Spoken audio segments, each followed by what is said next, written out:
the rules say about the Republican Party? Says how far to the right the Republican Party has gone.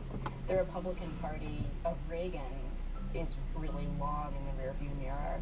Even the Republican Party of John Boehner, that did so many bipartisan deals with Democrats, seems to have faded. And the conservative wing of the Republican Party is in the driver's seat, is in the ascendancy, and really has no intention of leaving anytime soon.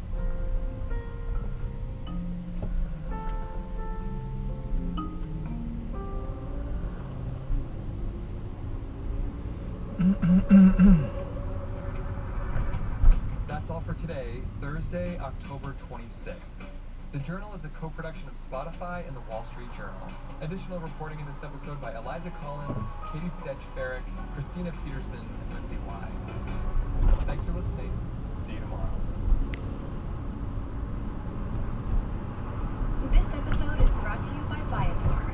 Experiences are what people love the most about travel. With thousands of bookable experiences, Viator has something for everyone, from simple tours to extreme adventures. And with millions of traveler reviews, you'll have all the information to book the best activities. Download the Viator app now and use code Viator10 for 10% off your first booking in the app. One app, over 300,000 travel experiences you'll remember. Do more with Viator. On Today Explained, we've talked a lot about the problems with cities, their post-pandemic doom loops. As remote work pushes down property values, eventually the taxes collected from those offices and urban retail will also fall. Their crime vibes. I see a lot of people just going and grabbing people's bags, hitting them. It's like they don't care. Their fight to unshrink their shrinking populations with cash and amenities. I had laundry. That was huge. I had laundry. Their fires, their weed frauds, their parking dilemmas, their traffic failures, and yet most Americans live in cities and love in cities and work in cities and just want them to hashtag do better. Today, a possibly deranged plan in California to build a city from scratch and why it's so tempting to just start over.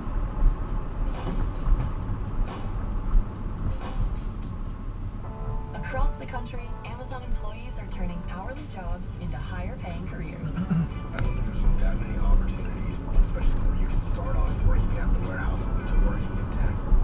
Learn more at aboutamazon.com.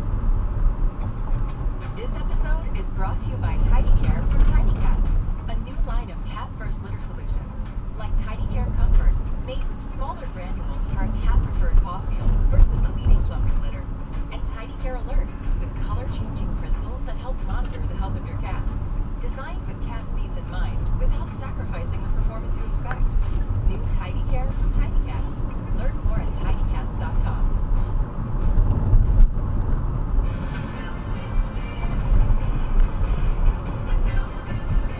Today Explained, I'm Noel King. My co-pilot, J.K. Deneen, is a reporter covering housing and real estate for the San Francisco Chronicle. He's been writing about a literal whodunit that started in 2018 in a rural area located between San Francisco and Sacramento. It starts with some unexpected investment. This mysterious group of investors started paying well over market value in buying up thousands of acres of dry farmland at a time. And this was farmland that's suitable for wheat and barley and alfalfa and grazing of cattle and especially sheep. And the investors were getting increasingly aggressive. These folks have used strong-arm lobster techniques to try to force landowners to sell. And I'm going, come on, guys. You've created a very, very bad atmosphere in Solano County. So that was dividing the community. It was dividing families in some cases. It made a lot of Solano County farmers very rich. Eventually, it caught the attention of two members of Congress, John Garamendi and Mike Thompson, who represent different portions of Solano County. And they were interested in it because of the fact that much of the farmland was surrounding Travis Air Force Base, which is a very important military facility.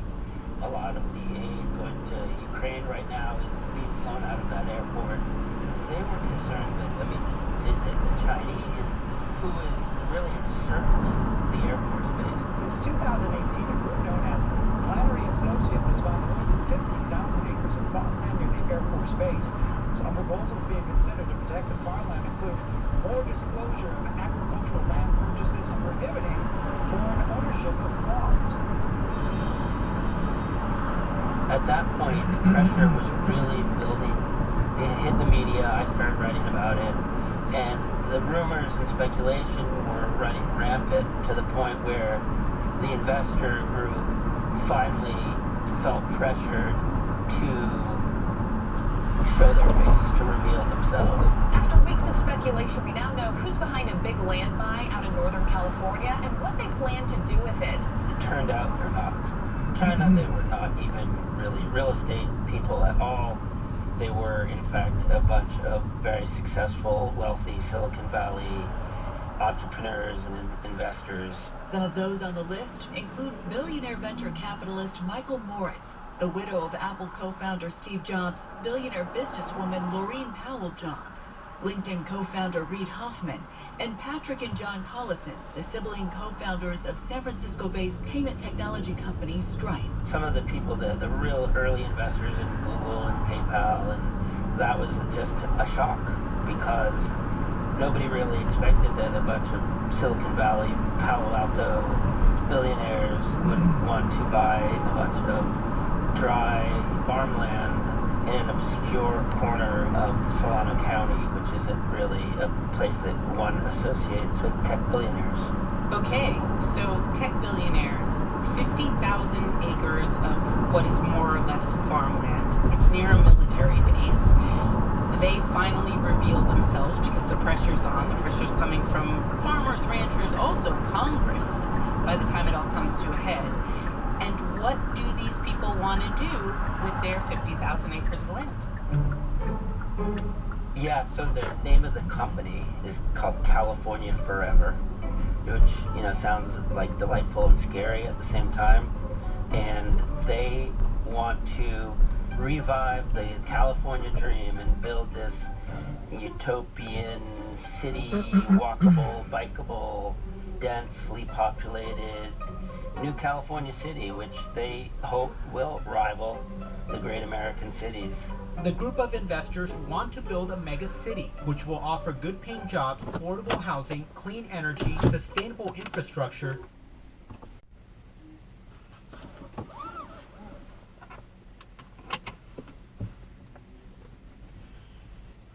The environment. They talk a lot about solar farms.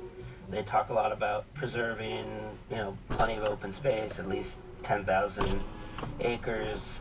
The renderings of the proposed city look like something out of a fictional book. Streets without cars, children on bikes, people on kayaks, neighbors gathered at their local coffee shop. The renderings of this futuristic California Forever city doesn't show any automobiles, which is interesting. It shows a lot of people on bicycles and walking, and the images, by the way, are all AI generated. So there's like some weird things, like a girl on a bicycle who only has one foot. I'm sorry, she doesn't have one foot because something bad has happened to her. She has one foot because it's an AI rendering. No, okay, good. I was so worried about this. No, the this girl, woman. She'll be fine. Right now, they are saying, we want to build a environmentally friendly, live, work, play, sustainable, green city. They look at the great neighborhoods in America, and they like row houses. They like Boston's Back Bay. They like parts of San Francisco, like North Beach or Noe Valley, or they like the West Village in New York.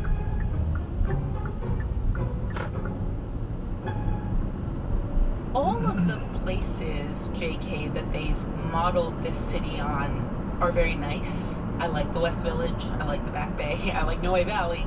However, I don't live there. How did local people react when they found out this was the plan, to build an entirely new city? I think locals are baffled. I don't know that it's realistic what they're talking about at all. It makes zero sense. There's no mass transit. There's no water for that. You have have cities like Fairfield and Vallejo and Dixon. The people there have been desperate for, especially Fairfield. They have a train station. It's the county seat. They have government jobs and courthouses, and they would love to have a developer come to downtown Fairfield and build, you know, a nice modern apartment building. They have been trying to get somebody to do that for years. They could truly do a lot to help Solano County if they cared really about what's going on here. We have a lot that they could invest in and change the face of Fairfield even. We have a whole city block down there. They're welcome to come and develop for a little project to show us what you can do. So the idea that this group of strangers with unlimited resources would come into their county and not invest where they want to do, where they want to build, where they want to develop, where they want to revive their downtowns, but in a completely isolated, not transit-friendly, dry part of the county that's always been rural and agricultural. And so obviously there's lots and lots of questions about that. Does it seem to you like these concerns from local people are legitimate concerns? Or is this more Northern California, NIMBY, not in my backyard, please don't build houses here? I don't think it is. You know, Solano County is the poorest of the 9 Bay Area counties.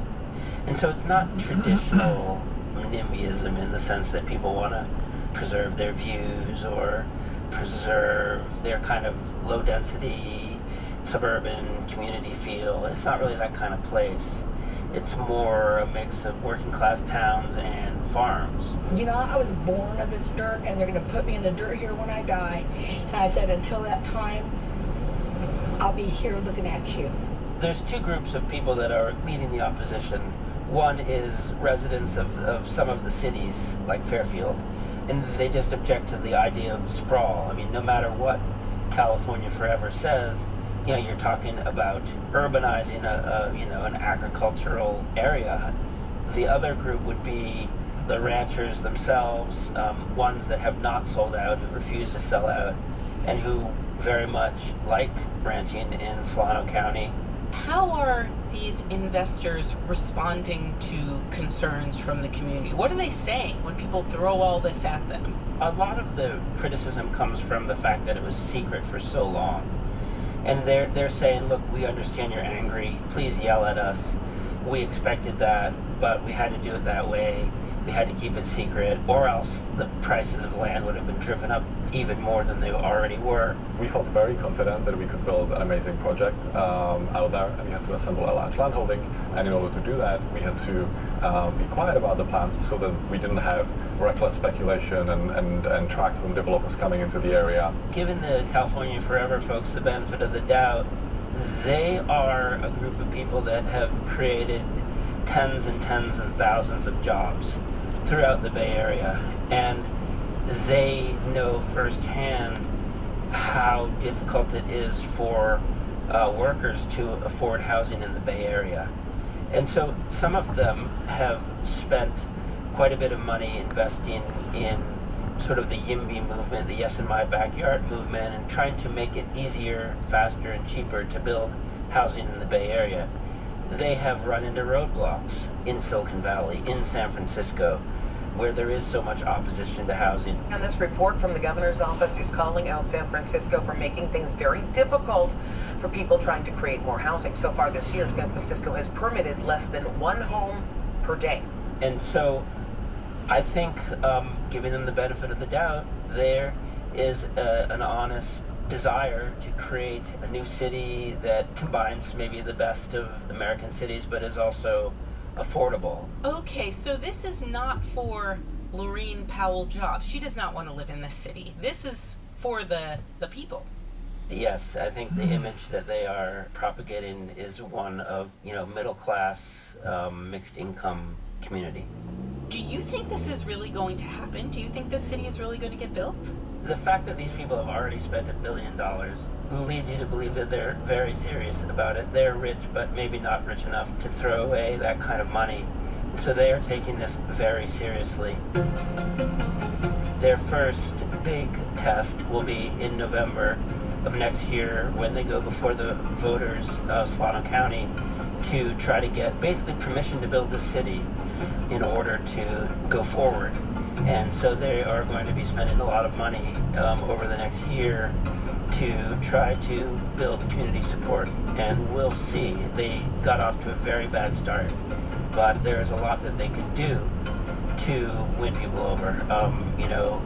Once they start, building gyms and playgrounds and libraries and health clinics. I mean, the amount of money that they have already spent would lead you to believe that they would not have a problem with spending lavishly to make lives of some of the people in Solano County better in order to win support.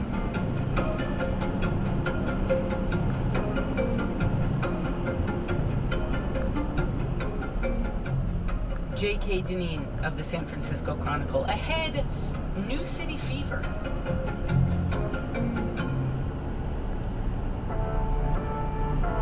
Across the country, Amazon employees are turning hourly jobs into higher-paying careers with on-the-job skills training and benefits that start on day one.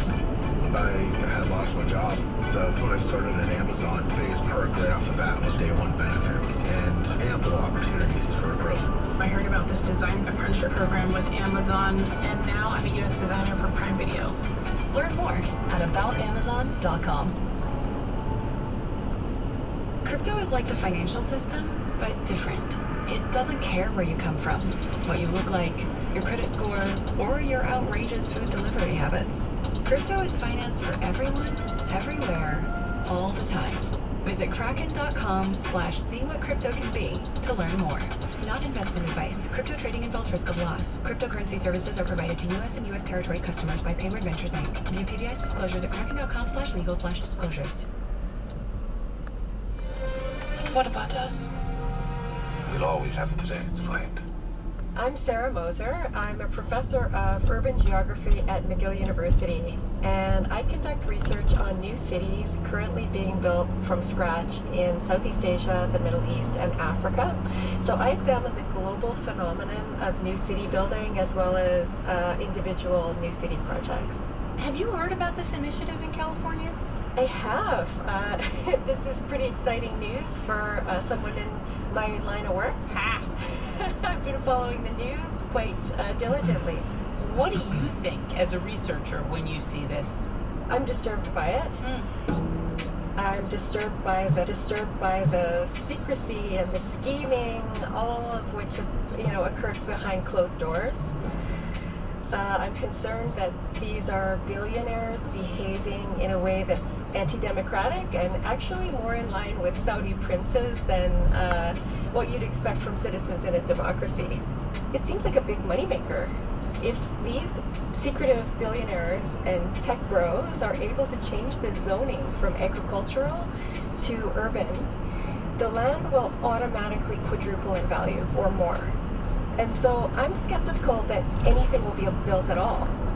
I mean, they could just sell the land, make their millions, and then just sell it off to a developer, and the developer could just make suburbs.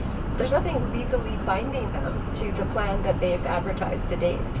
You said your research focuses on 3 areas of the world, which means in those 3 areas of the world, there's also a push to build new cities. Is that right? This is happening elsewhere? Yeah, this is kind of a global phenomenon right now. There are approximately 200 new cities being built from scratch right now in about 45 to 50 countries. Jakarta is Southeast Asia's biggest capital, and it is also the world's fastest sinking city. But the Indonesian government has a solution: building a new capital from scratch. It's a 2.5 million person new metropolis that's going to be built on the border of Hong Kong and Shenzhen. The Egyptian government are now investing $58 billion in constructing the country's entire capital again from scratch. It's very aspirational for emerging economies, which maybe have wealth but not infrastructure. So building a new city is often seen as a way to leapfrog an economy from oil, from manufacturing, from agriculture into new types of economies. New cities are also intended to address all sorts of urban challenges facing cities around the world. Congestion, overcrowding, poor infrastructure, a lack of housing, all of this. So they're really appealing to a lot of countries right now. One of my favorite projects that is endlessly fascinating is Forest City. This is a project being built by China's top property developer in the ocean on artificial land off the coast of Malaysia. So the project's intended for about 700,000 residents. It's basically an investment vehicle for Chinese investors, particularly investors who maybe can't get into the market in London or, Australia or Vancouver. They're going to secondary markets like Malaysia or Thailand or Cambodia to buy investment condos. With many properties bought as investments, there are concerns about low occupancy rates. For now, the sound of silence fills the air. Another project I think is really intriguing is The Line in Saudi Arabia. This is an urban mega development that is unprecedented in scale and budget and ambition. It's basically a linear city that's 170 kilometers long in one single skyscraper. So the skyscraper is 200 meters wide, 500 meters tall, and 170 kilometers long. And so 9 million people are supposed to fit into this long, endless skyscraper. Residents have access to all their daily needs within 5-minute walk neighborhoods. And the line's infrastructure makes it possible to travel end to end in 20 minutes with no need for cars, resulting in zero carbon emissions. It's not likely to happen as they claim it's going to happen because it would require the entire global production of steel working simultaneously to build this project. It would take the entire global production of mirror glass to create this project. The entire project is supposed to be covered in mirror glass. This futuristic city that he is planning to invest $500 billion in it. What if it goes wrong? It could bankrupt the country. So we'll see what happens. It's at the very early stages. They're moving Earth around right now. It sounds like a total white elephant project to a lot of people, and it may very well be that. These are really high-risk projects, like these are like startups. They're like startup cities. And as we know, startups fail all the time. But it's one thing to kind of have your little garage startup fail. It's another thing to dedicate land and water to projects that are very risky. So I see a lot of red flags. What are some of the mistakes that get made? What commonly happens, or commonly enough for you to say there's a reason that we're all so cautious about brand new cities from scratch? Well, the money. It's really hard to get a steady stream of money that will see a project through from the beginning to the end. These things take time. Investors often don't have the patience to wait for several decades while they lay the foundations for the city. Before they can start building buildings, they have to build a sewage system and all sorts of unsexy things, right? There's also politics. Politics can change. A new political party can come into power and not feel invested in these projects at all. Like the capital city of Malaysia is called Putrajaya, and that's a master plan city started in the 1990s. And you have to basically get a constitutional amendment to change anything about the master plan. It's really set in stone. But market forces are kind of invisible there. Like you can't change anything in the city based on market forces. Like if people want to live in a certain area, you can't densify without a parliamentary kind of debate. So yeah, I mean, I would say it needs to be flexible, but not too flexible because the next political party might completely end the project. It is very tempting if you live in an American city and you're dealing with really high housing costs, you're dealing with, in a lot of cases, really bad infrastructure. It's really tempting to think that starting over from scratch is the best idea. If that's not it, if it just is too perilous and it tends to not end well, what is a better solution? There are all sorts of great solutions happening right now in the US and abroad. There's initiatives to get rid of single-family home zoning that, you know, everyone knows these sort of sprawling, endless suburbs eat up so much land. If they allowed duplexes or triplexes or condominiums to be built on that land, we actually don't have a shortage of land. So it's very conservative zoning policies that's leaving us in this bind. I think we need to find ways to put money into the purse of the government. Billionaires have been very successful over the past decades in avoiding paying their fair share of tax. And that's kind of starving the public purse. So some of the people involved in this, some of the venture capitalists involved in this the California project have actively campaigned against even modest tax increases for billionaires. And that to me is really disturbing, and I think one of the reasons why our infrastructure is so bad. There's no magic solution to creating good cities. It involves all citizens getting together, everybody saying their piece, incrementally working towards solutions. Right now, we need housing. We need it desperately and urgently, and we need more radical policy that can fix that. I don't think we need new cities. That adds a lot of complication and opportunities for rich people to just make money. I don't think it's going to address the housing crisis in California. We just need policy changes, and that is hard, unsexy work, and somebody needs to do that, and I think collectively we can get there.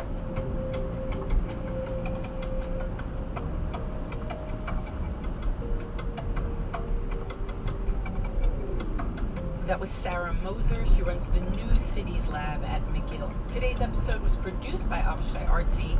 It was edited by Matthew Collette. Based in the Bay Area, Matthew knows nothing about this project. It was fact-checked by Laura Bullard. Patrick Boyd is our engineer. I'm Noelle King, and this is Today Explained.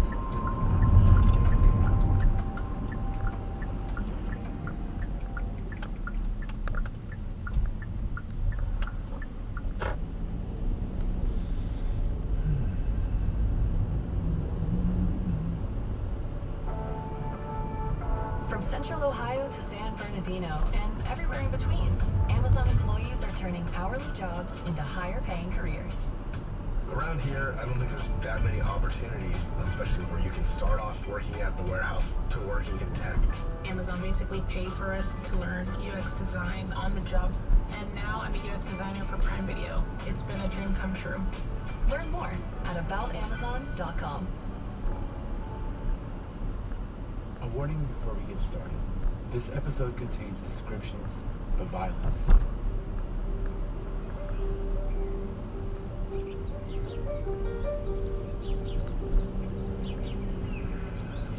Imagine yourself atop a hill in Ankara, the capital of Turkey, gazing out at a vast landscape of green trees and red roofs.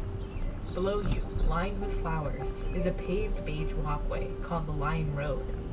As you make your way down it, the smell of junipers and roses surrounds you, and a row of lion statues greets you. Two towers loom alongside the road. To the left, İstiklal Kulesi, Independence Tower. To the right, Hürriyet Kulesi, Freedom Tower. And inscribed on their walls are quotes that leap through time. Life means fighting. It means conflict. We are the nation that desires life and independence. There is no such principle as begging. Turkish nation success in life is better than conflict, independence, or death. As you approach the end of Lion Road, a plaza decorated with hundreds of colorful Turkish rugs gives way to the final stop, a massive mausoleum reminiscent of the temples of ancient Rome. Inside, you find the sarcophagus of the man who spoke those inscribed words. The man whose spirit animates the hills and valleys of this nation. The man who ended a centuries-old empire and created the Republic of Turkey, forging a roadmap that would guide leaders around the world in the 20th century and beyond. His name? Mustafa Kemal Atatürk. Atatürk kimdir? Atatürk bizim öğretmenimizdir. Atatürk demek. Ataturk means Turkey, and Turkey means Ataturk. He speaks in our hearts, burning like the sun. Words that will stand on the path of history. When I hear his voice, my eyes fill up with tears. Eyes flash with 20 million glances. Turkey wants to be powerful. It wants to revive its national pride. Şu anda Türkiye'de yaşayabiliyorsa bu şekildeki flowing through the veins of the nation like blood. Our essence is Ataturk, and no one can change our essence. Like a steel wall breaking apart the wind, it will break through the gap of time.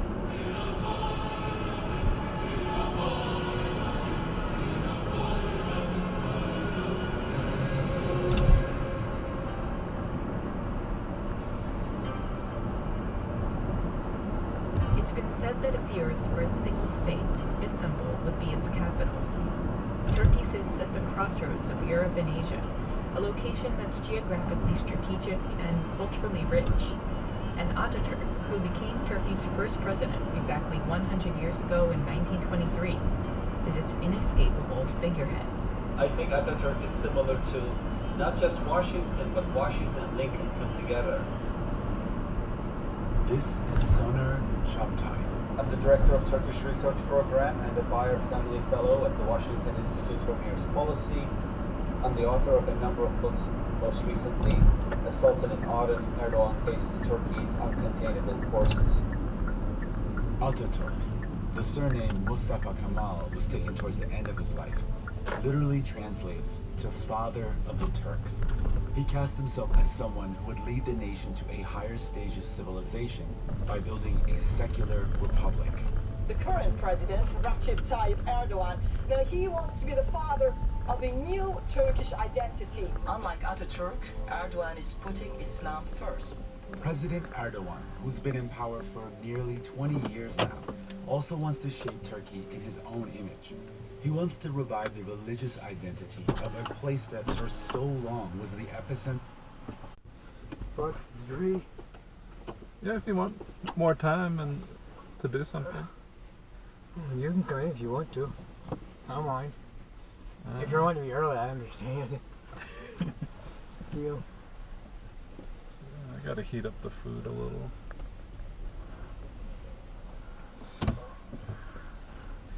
Man, it's cold, no? In my apartment? No, outside. I think it's colder around. I think it's colder where I live because it's like a hill.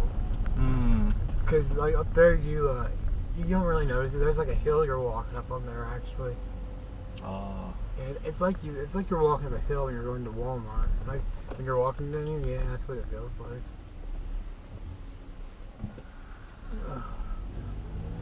I know my payee talked to my sister, sent her an email about butters that we can get them fixed. There's a place that works with disabilities. Oh. And it's not that I need like $50. Yeah.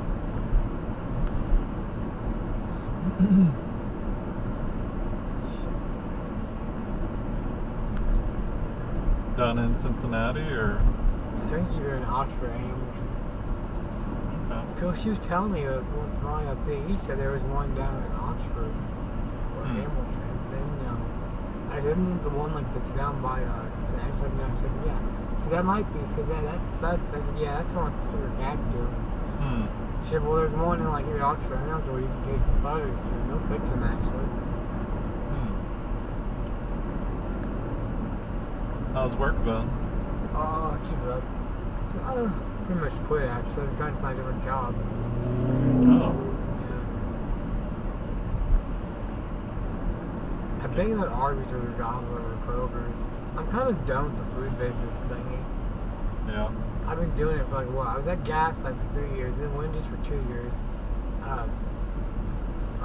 Dairy Queen for like 1 year. So I've been with the food business for 6 years. And honestly, I'm tired of it. I want out of it. I've been wanting out of it for a while. Is it boring or? You know, my manager thought I was happy. He's like, "You like it here?" I said, "Yeah, it's fine." He discovered I was not really happy about it, so yeah. I'm just tired of the food business. I mean, it's like it just sucks really. Okay. Yeah, my job coach. She's usually sometimes she'll be busy, but she might take me. She said that I told her my niece Christina, and she said, "Oh, yeah, she'll help me out."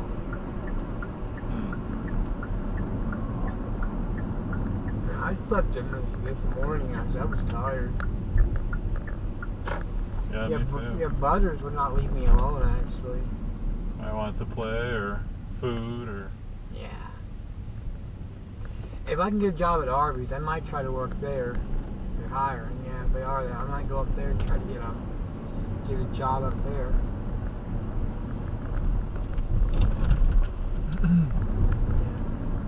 I do like Arby's food, though. I will be honest with you, it is better than Dairy Queen, that's for sure. Yeah. Dairy Queen has greasy food in general. They really do. Dude, look at Arby's. Arby's isn't all that greasy. Half their food is real. Half of it is. That's the thing about Dairy Queen is they're trying to from before I quit, from what I noticed, they are basically trying to compete with Wendy's actually, and Burger King. Burger King's food is all greasy. So is Wendy's. Both their foods are greasy. The thing about what defeats Wendy's and Burger King, they kind of beat Dairy Queen because Dairy Queen doesn't really sell any breakfast or frozen or anything. They sell like cakes and ice cream and all that. Parfait, they sell all that stuff. Huh.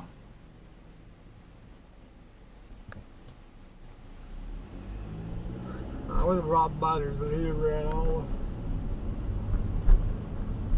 I know Korean said Kroger's is always hiring. Have you taken Butters to Tara's place before? He was there when he was a kitten, actually, when he was little. Oh. It's been a while. She is wanting him over there for Christmas shopping. That's why, even though I quit my job, I realized I got money. I realized I shopped early in case I decided to quit Dairy Queen. Yeah, I got Tara a Gooseberry Patch book for Christmas. Christina, I got her a Target gift card. A gift card to Target. Kurt, I got him a gift card to Walmart. Jeremiah, I got him a gift card to Domino's Pizza. So Jeremiah loves that kind of stuff. Oh, wow, people are dressing up. Hey, look at Buddy. And the elf over here. I hate elves. Oh, it's Buddy, actually. Yeah. It's fun to make fun of these people in costumes, actually. I get a kick out of it. I feel the need to.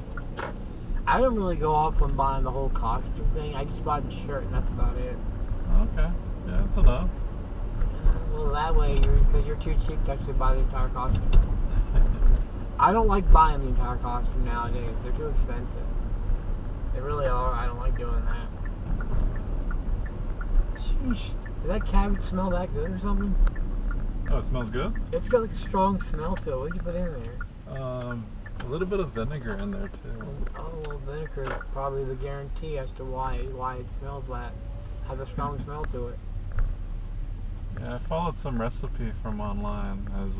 I googled German fried cabbage. You made German fried cabbage? Supposedly, from the recipe. Can I park here, you think? No. It's up to you. Or where's...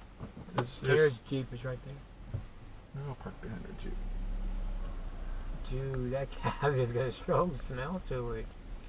Yeah, I keep forgetting vinegar has a stronger smell with the cabbage. When you put something with vinegar with some kind of food, it brings up it makes it smell real good. We'll see if everybody eats it or not. I think Jeremiah was trying to recommend me to Wildberry, actually. Wildberry? Yeah, that's near where I live at. That's not really a good place to live, to work at. He said, oh, there's productivity, there's this and that. He doesn't. Wow. That's funny coming from the guy. Yeah. I'm not going to insult him. He wants to work there? No. He was trying to say that, oh, well, they have productivity with this and this and that and that. Christine and I talked, and she said that, Jared, she said, Jared, Walgreens, she said, Jared, she said, Christine said, she said, Walgreens does that smoke, vape, and all this stuff, and whatever else there is. Yeah, he doesn't really know, actually. Not trying to say that, but he really doesn't know because, for one, he's never had a job. Huh? Yeah. Yeah, I'm just saying, like, he's never had a job, so I don't see why he's trying to say, oh, well, this will be a good job for you. They already got the Christmas lights up. Yeah. Hi, turning. I'm exhausted.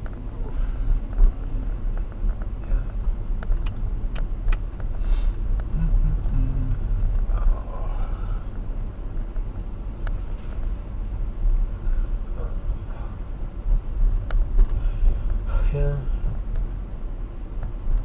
Yeah, Karen said Arby's is always hiring, apparently. Yeah, you should try it. Check it out. Oh, yeah. I'm just tired of all that. I think with Arby's, there's not like a lot of grease there, is there? I'm not sure. They got fried food too. Not a whole lot, huh? It'd be better there anyways. Yeah.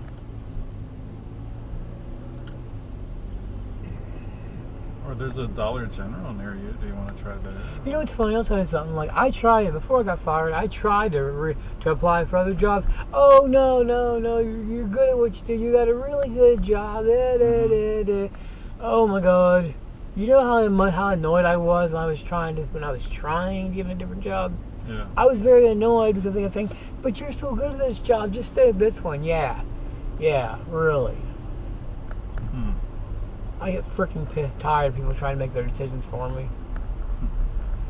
I mean, I'd rather it be my family instead. True. Because families, they know what's best for their relatives. Just because you're a caseworker or whatever you are, it doesn't mean you know what's best for that person. True. It really doesn't. Oh, you'll be a job hopper if you do this and that. At least I get a break from people. Yeah. Yeah, I need one, don't I? You could tell every day I was irritated a lot whenever I would get out of work, huh? That's true. Oh, so you knew so you could tell I got irritated a lot before I got fired, huh? What's you saying? Could you tell I was irritated when you would see me a lot? Not completely. Just stressed out, overworked, which one? I don't care what you say. That you liked that there was work, but you didn't seem maybe fulfilled. Maybe What? Maybe it was getting boring, or... Oh, Dairy Queen or Wendy's, or both? Wendy's, or I think both. So you feel like that I should not like... No, but you did a good job. I just... Maybe you needed a change.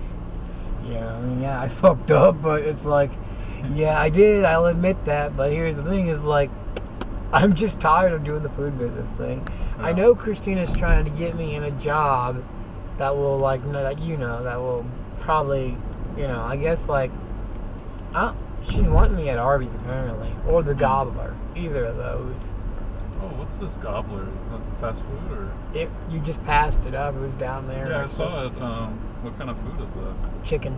Oh, okay. Yeah, had my father been alive today, he'd be demanding I'd get him some chicken. Oh, is this like a chain, this Gobbler, or it's a new chain? It's a new... Oh my God. It basically is a combination, I don't know if you know this, it's a combination of KFC, Lee's Famous Recipe, Popeyes, Chick-fil-A. Yep, I think that's pretty much it, actually. And, that's what it's a combination of, actually. Have you tried it? Is it pretty good, or eh? What, the Gobbler? Yeah. It's not even open yet. They're hiring right now, actually. Oh, okay. Yeah, my job coach said that, get some therapy before you go out to the job work. I'm like, yeah, I know. I was never ever happy when it came to like certain fast food joints.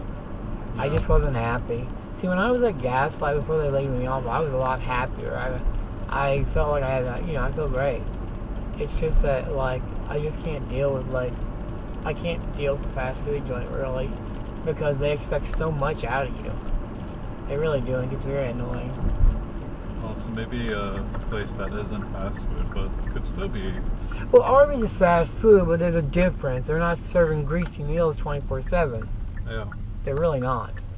That's what I'm saying. Is like, yeah, oh God, there's a cat. Yeah. I just like, oh God. I freaked out when I was with my job coach. She said, Jared, you've got plenty of Social Security to help you keep your home. So she's right. Yeah. Oh God, you want to see Buzz before you leave? Sure. I mean, I know you're busy. Alright, fine.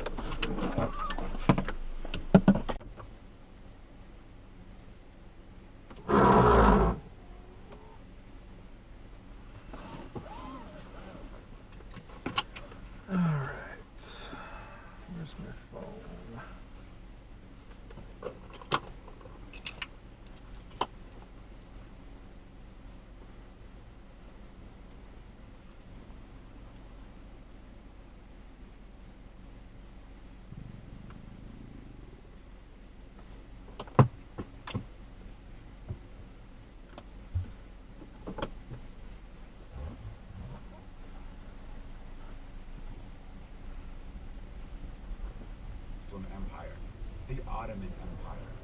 And instead of facing solely west towards Europe and the US as Ataturk did, he sought relationships with autocratic regimes like Putin's Russia or Xi Jinping's China. And yet, even President Erdogan can't escape the magnetic pull of Ataturk. He has publicly paid homage to Ataturk's shrine atop that hill in Ankara. I think Erdogan too loves Ataturk because he was raised in secularist Turkey. But I think the question is not that he loves Ataturk, it is which Ataturk he loves. Which Ataturk he loves. As with any founding leader, those so-called great men of history, people project their hopes, fears, and anxieties of the present onto them. It's like the Rorschach test. An amorphous blot that transforms into what you want it to be.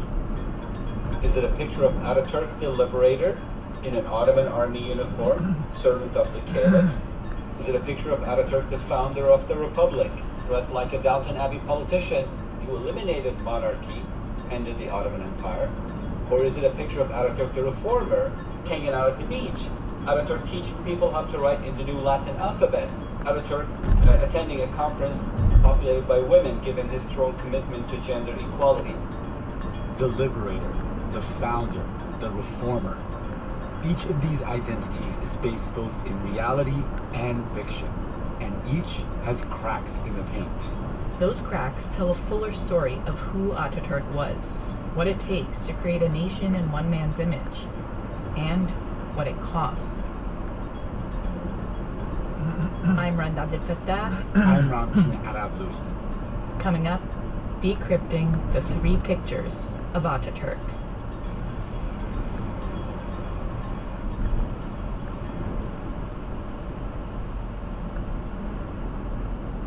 Hi, this is Darcy Castro from Marietta, Georgia, and you're listening to True Line from NPR.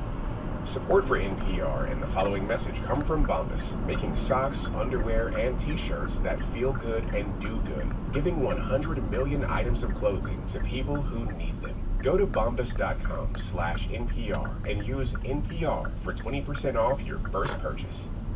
This message comes from NPR sponsor Abrams Books. Looking for a gift that's a no-brainer? Get the new Diary of a Wimpy Kid book, No Brainer, by #1 international best-selling author Jeff Kinney. 50% words, 50% cartoons, and 100% hilarious. Wimpy Kid books make the grade with kids everywhere. Stop by your local retailer today and buy the new Diary of a Wimpy Kid book, No Brainer, to give the gift of fun and laughter this holiday season. Support for this NPR podcast and the following message come from Amgen, a biotechnology pioneer leading the fight against the world's toughest diseases such as cancer, heart disease, asthma, and osteoporosis. In a new era of human health, Amgen continues to accelerate the pace of change, operating sustainably and drawing upon deep knowledge of science to push beyond what's known today. With each decade, they reliably deliver powerful new therapies to patients. Learn more at amgen.com. Bölüm 1 Kurtarıcı Part 1 The Liberator. We were in the real Anatolia, This mellifluous name, rivaled in beauty of sound only by Mesopotamia, means the place where the sun rises. It had long shone on people and events bound up in the narrative of all human and spiritual progress. For we now skirted what might be called the rim of the cradle of mankind. Across these plains had stalked the stately and immortal figures of biblical days. Here the armies of Alexander encamped, and the famous Gordian knot was cut. Here too passed the mailed crusaders on the road to Jerusalem, and amid the green hills that rose to the left and the right, the civilization of the Near East was born.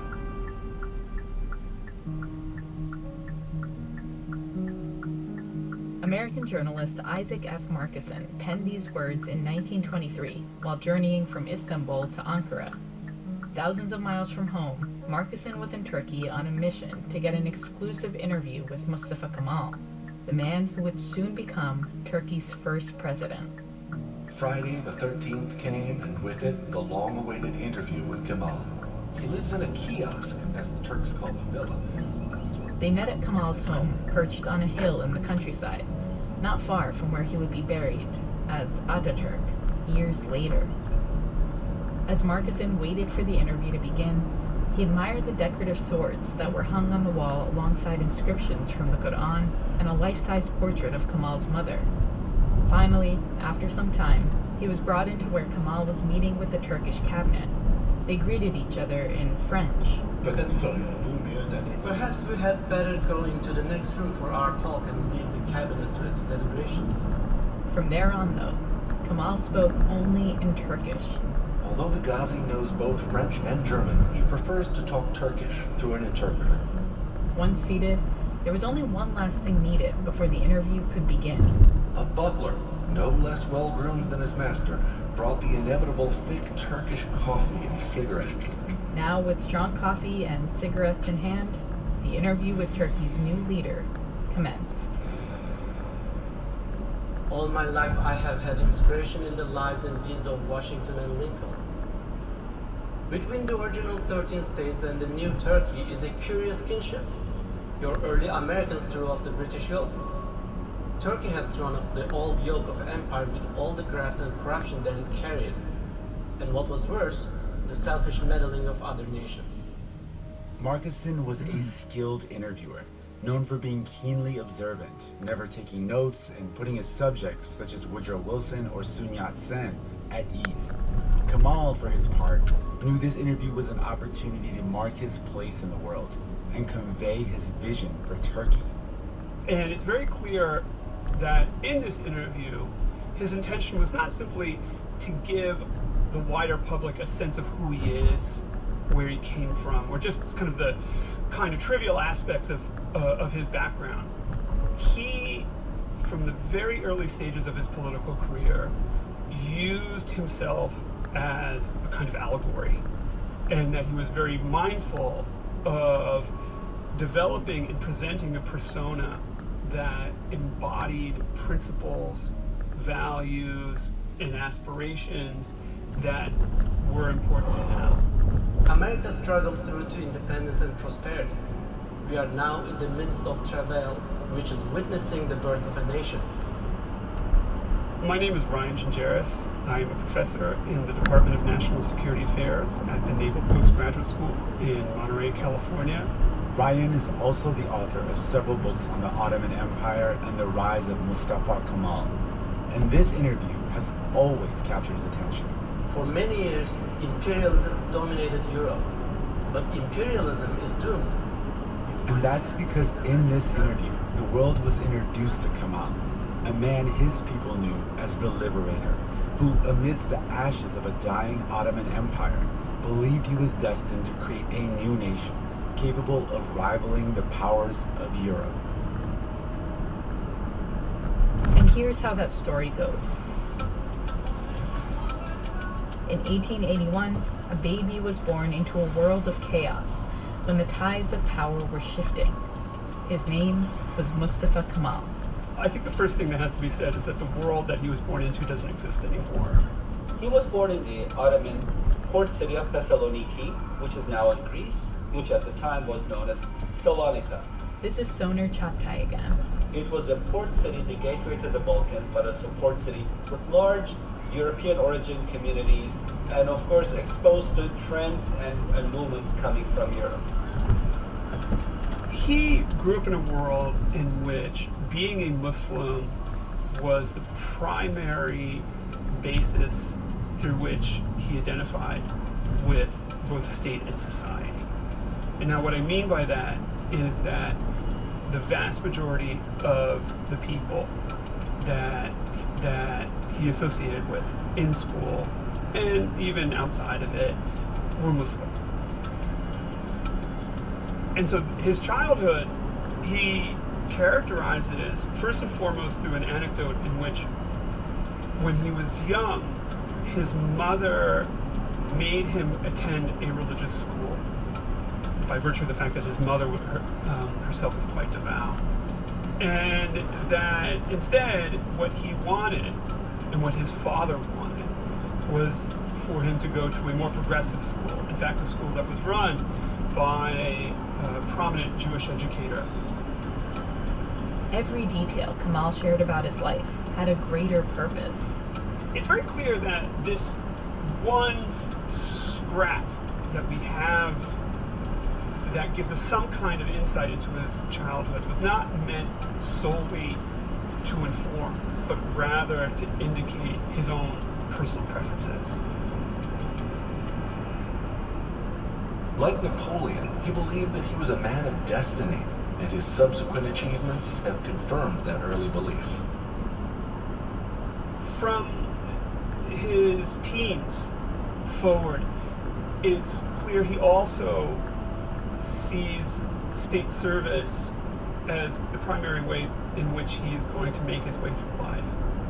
Kemal was destined for the army, and at the proper age entered the military school at Monastir. Once in the army, he impressed his colleagues by a real love of soldiering. Then, as now, he was a nationalist. For Mustafa Kemal and his followers, nothing confirmed his greatness more than his medal at the bloody Battle of Gallipoli. Unofficial reports that the decisive action at the Dardanelles has begun. Reports from the Dardanelles say the Turkish troops have completely driven the French and British from Sedabar, and that Gallipoli Peninsula is now clear of the enemy. In the spring of 1915, World War I was raging. Mustafa Kemal, a soldier at heart, was fighting for the Ottoman Empire, who had aligned itself with Germany and the Central Powers. Their enemies were the Allied powers, Russia, Britain, and France, the side the U.S. would eventually join. In late April, the Allies landed troops on the beaches of the Gallipoli Peninsula, a region which is generally referred to in Turkish as Çanakkale. And the Allies are in good shape. It seemed like all the cards were in the Allies' favor. But then... It's at this moment, in the very early stages of this landing, that Mustafa Kemal enters into the battle, brings up his regiment, and quite famously orders his troops to die. Ben size taarruz emretmiyorum. Ölmeyi emrediyorum. This moment is remembered thereafter as the great turning point in the Battle of Gallipoli. Mustafa Kemal's victory was unprecedented.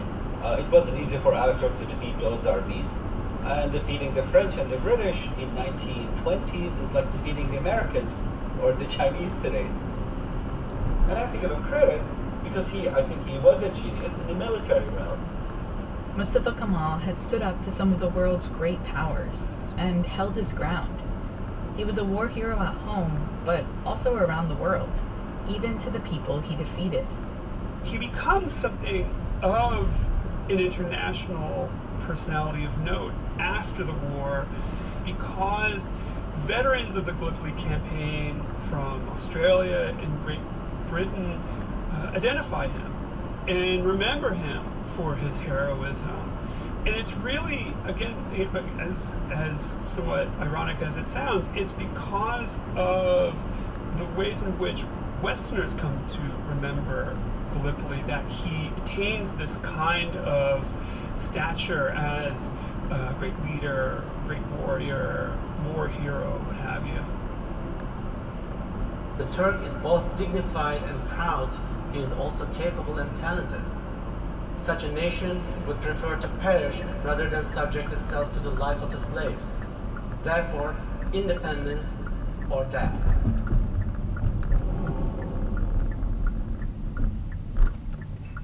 The stage was set for Mustafa Kemal to rise to power. And in 1923, just as he was giving his interview to Markuson, the final treaty with the Allied powers was being ironed out down the hall. The Ottoman Empire was no more.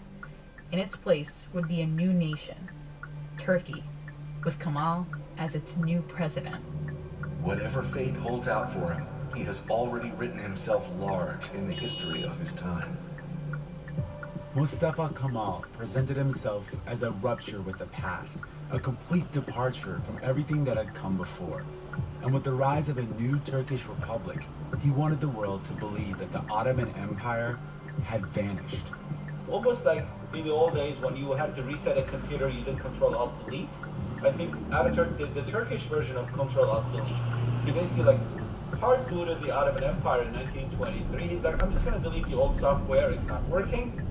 I'm going to bring in new software, put it into the computer, and start a country from scratch.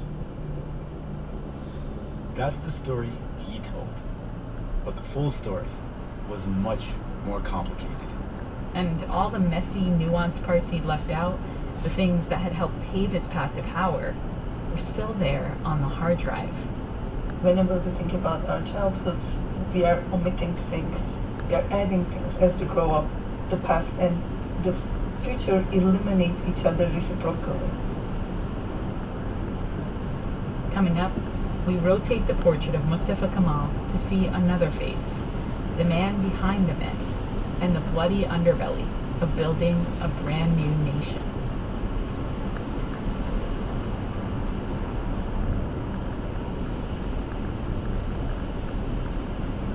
Hello, my name is Subhushpata Chakraborty.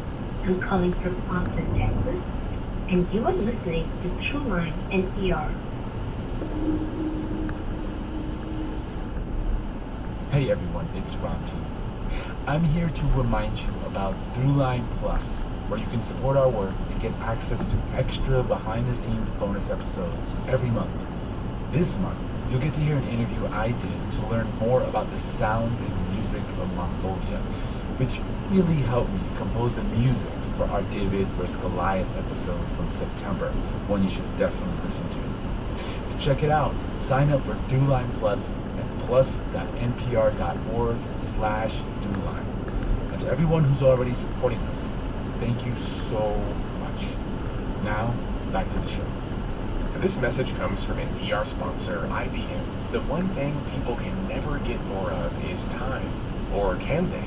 This is Watson X Orchestrate, AI designed to multiply productivity by automating tasks. When you Watson X your business, you can build digital skills to help human resources spend less time generating offer letters, writing job recs, and managing schedules, and spend more time on humans. Let's create more time for your business with Watson X Orchestrate. Learn more at ibm.com/orchestrate. IBM, let's create. Support for NPR and the following message come from Bombas. Bombas are the basics you can't wait to put on. Find thoughtfully designed, luxuriously soft and comfortable clothing that not only feels good, but also does good. Thanks to your purchases, Bombas has donated over 100 million items to those experiencing homelessness. For every item you purchase, Bombas donates another item to someone in need. Go to bombas.com/NPR and use code NPR for 20% off your first purchase. This message comes from NPR sponsor Mint Mobile. From the gas pump to the grocery store, inflation is everywhere. So Mint Mobile is offering premium wireless starting at just $15 a month. To get your new phone plan for just $15, go to mintmobile.com/switch. Bölüm 2. Kurucu. Part 2. The Founder. My idea of nationalism is that of a people of kindred birth religion, and temperament. For hundreds of years, the Turkish Empire was a conglomerate human mass in which Turks formed the minority. We had other so-called minorities, and they have been the source of most of our troubles. That and the old idea of conquest. When Mustafa Kemal sat down with journalist Isaac Marcusson to give his post-mortem of the Ottoman Empire, he said the source of most of the empire's troubles was, quote, so-called minorities. I am from Turkey. I was born and raised there. I lived there until the age of 22. Turkey is mine to keep. But it is a complicated relationship. This is Lerna Ekmekcioglu. I am an Armenian from Turkey, and I am a survivor of descendants of the Armenian genocide. Lerna is an associate professor of history at MIT and author of the book Recovering Armenia, The Limits of Belonging in Post-Genocide Turkey. Growing up in Turkey as a so-called minority, she heard stories about the Armenian genocide and how her grandparents survived it in hushed whispers. They couldn't speak about what had happened publicly. It was illegal. The Armenian genocide was an ethnic cleansing campaign that took place right around the time Mustafa Kemal was making a name for himself. It left as many as 1.2 million Armenians dead and countless more displaced. And the forces that led to that tragedy and its subsequent cover-up were the same forces that propelled Mustafa Kemal into power and shaped his views on minorities. A part of the story he conveniently leaves out of the interview with Marcusson, an unflattering crack in the picture of him as the founder. Now, to understand those forces, we have to take a closer look at the empire we grew up in, the Ottoman Empire.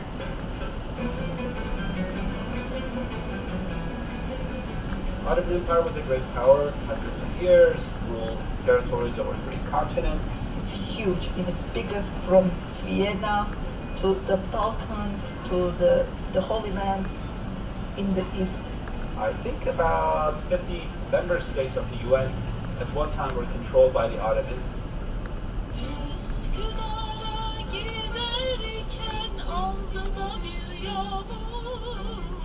The Ottoman Empire was founded in 1299 and by the 1400s had grown to be one of the world's most powerful. It was a Muslim empire with a caliph at its center, sort of like the Islamic world's pope.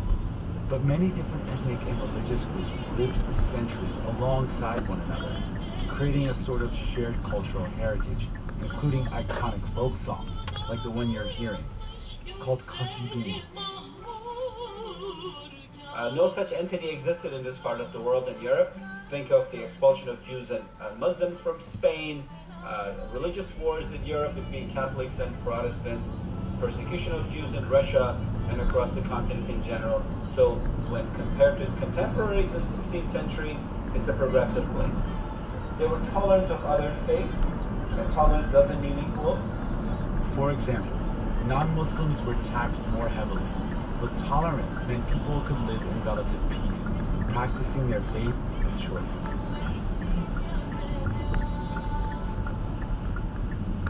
Minority is a modern construct.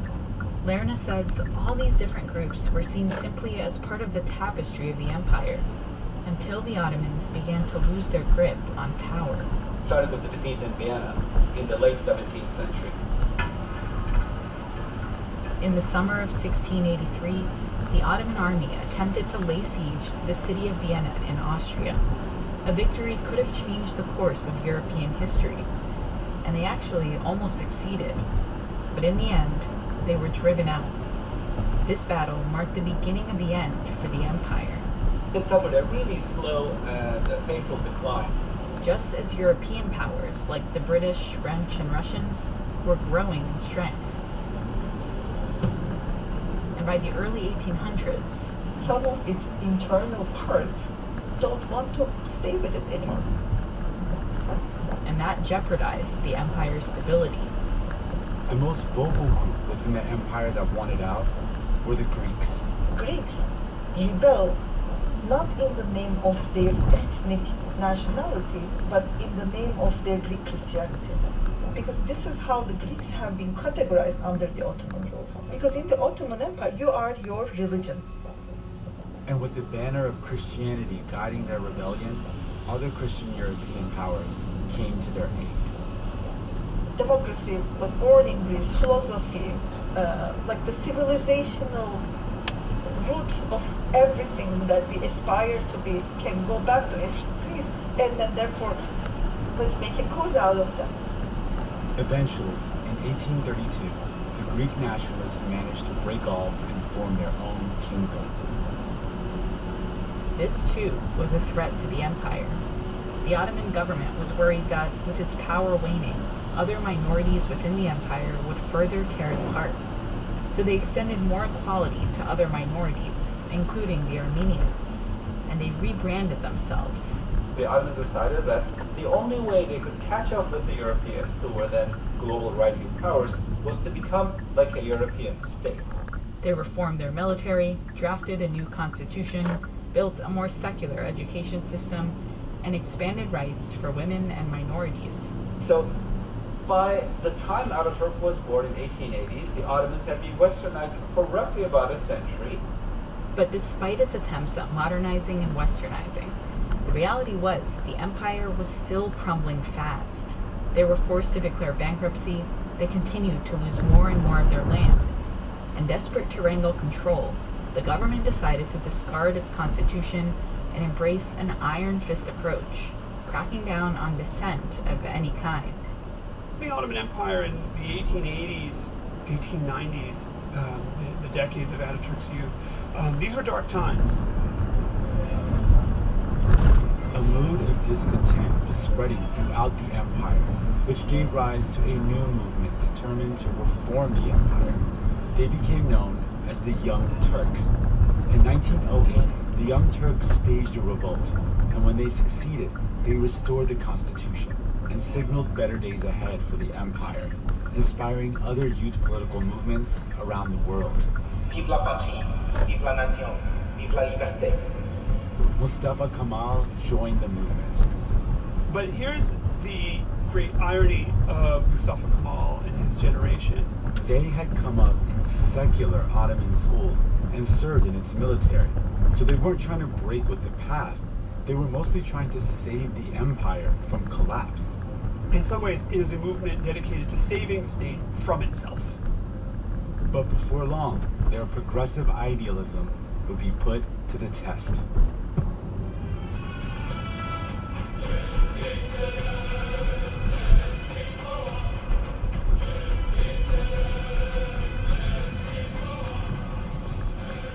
We're back in 1914. World War I has just broken out, and the Young Turk government decides to throw their hat into the ring. 3,000 miles from home, an American army is fighting for you. Everything. Usually, when we talk about World War I from an American perspective, we don't even consider the role of the Ottoman Empire, who, remember, joined on the side of Germany. But while Mustafa Kemal was off defending the empire and succeeding, things were looking very different in the capital, where the Young Turk government grew more nervous that the neighboring Christian Russian Empire might try to create mayhem within Ottoman lands by funneling support to Armenians living there, just as they'd done with the Greeks a century earlier. The biggest group that is left in the empire that is overwhelmingly Christian is the Armenians. Armenians had been living in a part of the Ottoman Empire called Anatolia long before the empire existed, and some Armenians believed it was time they carve out a nation for themselves there. The Young Turk government was not about to let those ideas grow.